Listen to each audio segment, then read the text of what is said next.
Today we talk about how can you get more pages on your MobiOffice app. We're going to figure out the solution on how you can do that on your app. So you just follow this ways, then it's going to work with you.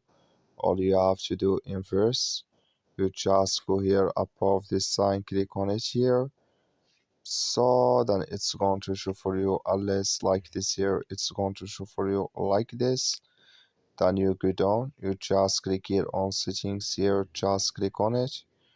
So then it's going to take you to next step here. It's going to show for you like this here. Click here on conversation balance here, just click on it. It's going to show for you like this. Click here on get more pages here.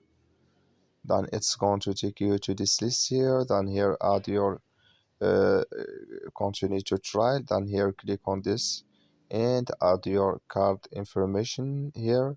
Then it's going to add with you. Thank you for watching. Don't forget to support us by liking, subscribe.